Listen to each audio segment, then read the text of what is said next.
Ciao a tutti, Virus 101 di nuovo ai comandi su Elite Dangerous, episodio numero 27. Questa volta andiamo a completare la parte dedicata ai dati rari e molto rari. Quindi cosa andremo a vedere? Fondamentalmente andremo a vedere dove recuperare le ultime parti della lista dati, ovviamente solo quelle utili agli ingegneri.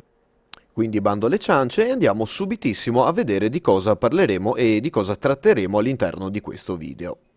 Quindi qui vedete da grafica, divergenza scandata, security firmware patch, modified and embedded firmware, adaptive and cryptos capture, sono i dati che andremo a trattare un attimo in questo episodio. E molto velocemente, come vedete anche da grafica, servono appunto fondamentalmente per i potenziamenti degli ingegneri. Diciamo che secondo me quelli più importanti sono i modified and embedded firmware, in quanto vedete servono a potenziare praticamente quasi tutte le armi e farle overcharged, quindi aumentarne i danni effettivi, quindi molto importanti anche se molto fastidiosi da trovare.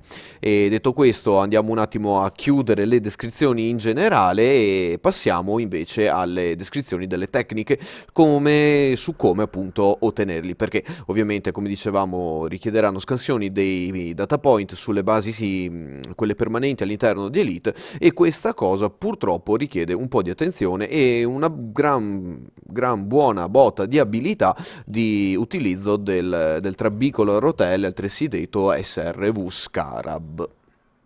Eh sì, il trabicolo a rotelle è assolutamente indispensabile in questi casi, non si può evitare di utilizzarlo.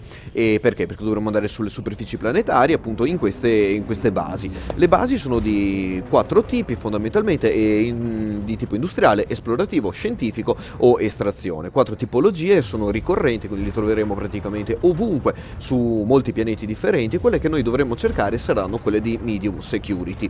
E dove andiamo a trovarle? Come faccio a vederlo? Vi lascerò un link nella descrizione del canale dove troverete tutte le informazioni che servono. Perché? Perché ho trovato un ottimo posto sul forum ufficiale della Frontier dove ci sono elencate tutte le varie basi, tutte le statistiche, dove andare prima, dove andare dopo, dove conviene andare, dove non conviene andare. Unico appunto che mi sento di fare, unica aggiunta, evitate i pianeti con alta gravità. Sarà estremamente difficile fare i salti con l'SRV, soprattutto nelle basi di tipo scientifico rischiate di finire incastrati all'interno della base o proprio di non riuscire a raggiungere tutti i data point della base. E detto questo andiamo un attimo al prossimo punto, i data point. Cosa sono i data point?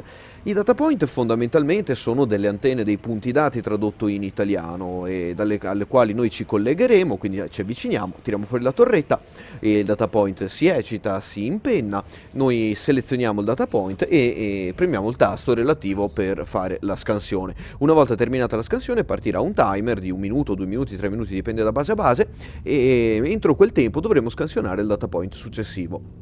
Scansionati tutti i data point della base, finalmente riusciremo ad ottenere qualche dato da questa base. Possiamo ottenere un po' di tutto, fino anche a sperare di ottenere quello che stiamo cercando, quindi per esempio i modified and embedded firmware o appunto gli altri dati che stiamo cercando. Allora, questi dati sono molto rari, quindi sarà molto difficile riuscire a trovarli e pertanto è un po' un problemone. È un problemone perché? Perché dovremo appunto passare di antenna ad antenna questi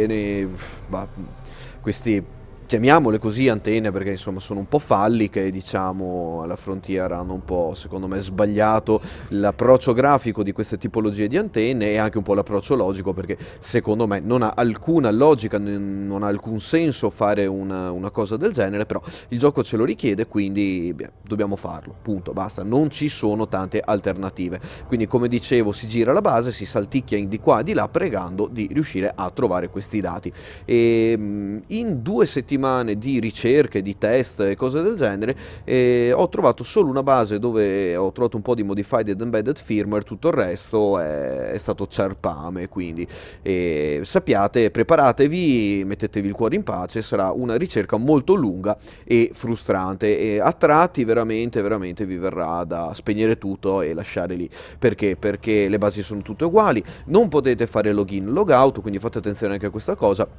Perché se riloggate, semplicemente il gioco vi dirà questa antenna l'avete già scansionata, non potete riscansionarla. E attenzione che non è per sempre, c'è chi dice una settimana, chi dice 2 settimane, comunque come vedete non è che magari sono 24 ore, ma parliamo proprio di settimane anche qui. Anche qui Elite e Frontier si confermano dei mangiatempo allucinanti e con, secondo me, in questa meccanica qua di ricerca dei dati, che dire, non mi è piaciuta, non mi è piaciuta.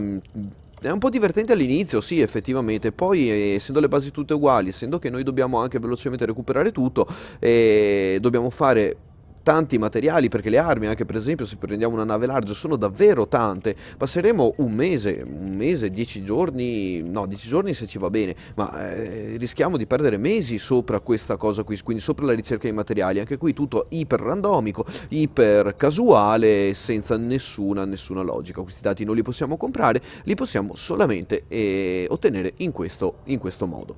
Eh sì, purtroppo è così.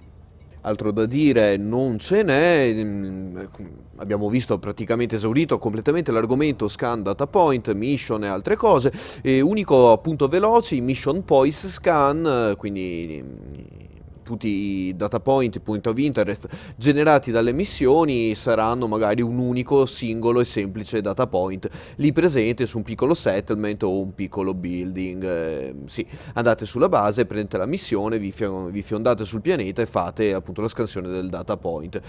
Sinceramente non ho avuto molto successo nel trovare dati all'interno di questi data point, se non solo i dati richiesti dalla missione, quindi anche qui da prendere un po' con le pinze. Non l'ho testato a fondo, quindi se avete informazioni aggiuntive condividetele pure nei commenti sotto il video. Quindi andiamo anche a chiudere, quello che dovevamo trattare all'interno del video l'abbiamo trattato. Come al solito un calorosissimo grazie a tutti quanti e ci vediamo presto. Virus 101 Transmission Out.